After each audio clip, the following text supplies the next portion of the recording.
সবাইকে easy to লার্নের পক্ষ থেকে স্বাগতম।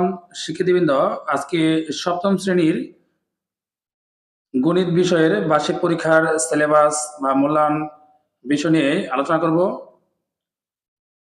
তো চলো সপ্তম শ্রেণীর গণিত বিষয়ের বার্ষিক পরীক্ষার মূল্যায়ন প্রশ্ন বা সিলেবাস নিয়ে আলোচনা করি। 2024 সালের বার্ষিক মূল্যায়নের বিষয়ভিত্তিক নির্দেশনা, বিষয় গণিত, শ্রেণী নবম। এটা তোমাদের সিলেবাস বার্ষিক পরীক্ষার জন্য তোমরা প্রয়োজনে স্ক্রিনশট মেরে নিতে পারো।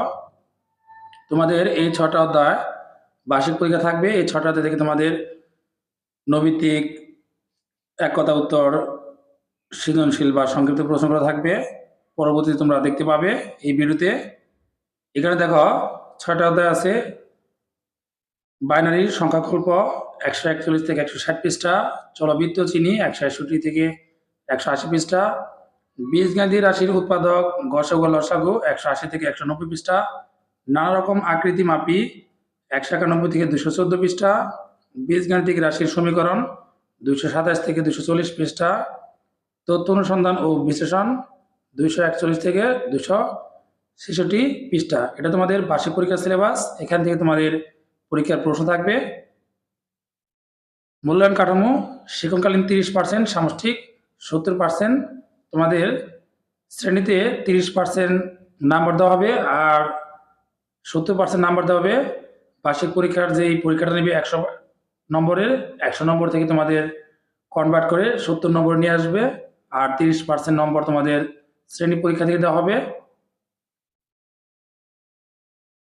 দেখো শিক্ষণকালীন মূল্যায়নের প্রশ্নের ধারা ও মান বন্টন। এখানে যে তোমাদের 30% নম্বর সেটা কিভাবে দেওয়া হবে দেখো। এখানে অ্যাসাইনমেন্ট বা ব্যবহারিক কাজ, এখানে নম্বর থাকবে 10।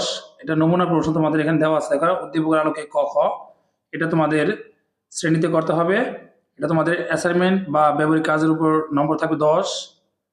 অনুসন্ধানমূলক কাজ 10 নম্বর। নমুনা প্রশ্ন দেওয়া আছে এখানে সৃজনশীল হিসাবে। দেখো উপরে উদ্দীপক দেওয়া আছে আর 3টা দেওয়া আছে তোমাদের প্রশ্ন ক খ গ, এটার মধ্যে নম্বর থাকবে তোমাদের 10।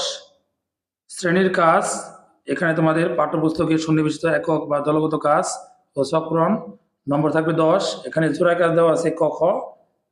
এই তোমাদের 30%-এর শ্রেণীর শিক্ষণকালীন মূল্যায়নের কাজ। আশা করি তোমরা বুঝতে পেরেছ। এখন সামষ্টিক মূল্যায়ন, যেটা বার্ষিক পরীক্ষা হবে, প্রশ্ন ধারা মান বন্টন। এখানে অভিক্ষার ধরন লিখিত, পরীক্ষাটা হবে লিখিত 15 নম্বর, 100, সময় থাকবে 3 ঘন্টা। তোমরা প্রয়োজনে স্ক্রিনশট মেরে রাখতে পারো বোঝার সুবিধার জন্য। এখানে প্রশ্ন আছে 1, 2, 3, এই 3টা প্রশ্ন তোমাদের নম্বর দেওয়া হবে পরীক্ষায়। দেখো 1 নম্বর কি কি আছে, এখানে ক্রম হিসাবে 1, 2, 3 থাকবে প্রশ্নের মধ্যে। 1 নম্বরে তোমাদের নৈমিত্তিক প্রশ্ন, এখানে 2টা অপশন দেওয়া আছে, বহু নির্বাচনী প্রশ্ন, এক কথায় উত্তর। এই বহু নির্বাচনী প্রশ্ন আসবে তোমাদের 15টাই উত্তর করতে হবে। 15টার জন্য 15 নম্বর। বহু নির্বাচনী বলতে এখানে নৈমিত্তিক প্রশ্ন, আর এক কথায় উত্তর বলতে যেখানে প্রশ্ন চা হবে 1 লাইনে উত্তর শেষ করতে হবে। এখানে 10টা আসবে, 10টাই উত্তর করতে হবে। 10টার জন্য 10 নম্বর, প্রতিটা প্রশ্নে 1 নম্বর করে থাকবে। 2 নম্বরের সংক্ষিপ্ত প্রশ্নের উত্তর আসবে 13টা, 13টাই উত্তর করতে হবে। 13টাই তোমাদের 2 করে দেওয়া হবে, 13 দুগুণে 26 নম্বর।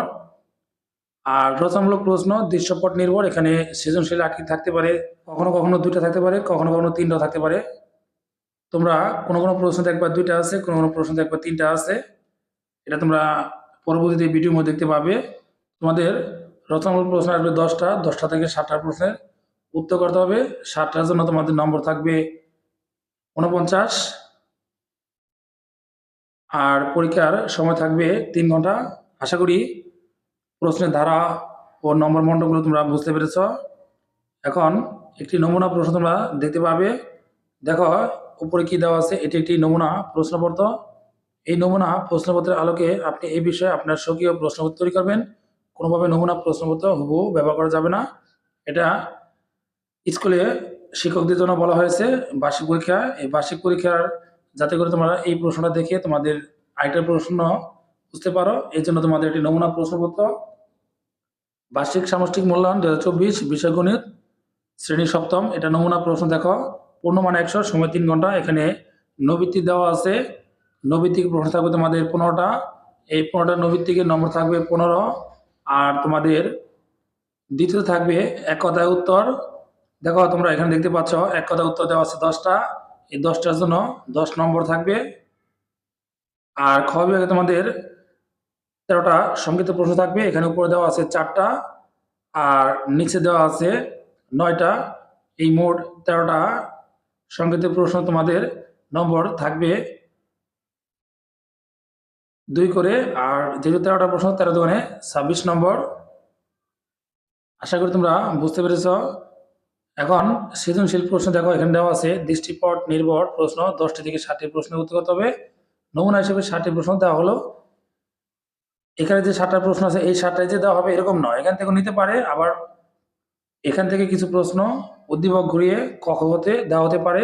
প্রতিটার জন্য 7 নম্বর করে থাকবে, 7টা 49। এখানে 1 নম্বরে দেখো 3টা প্রশ্ন, এখানে 2 নম্বরে 3টা প্রশ্ন আছে, নম্বরগুলো দেওয়া আছে দেখো।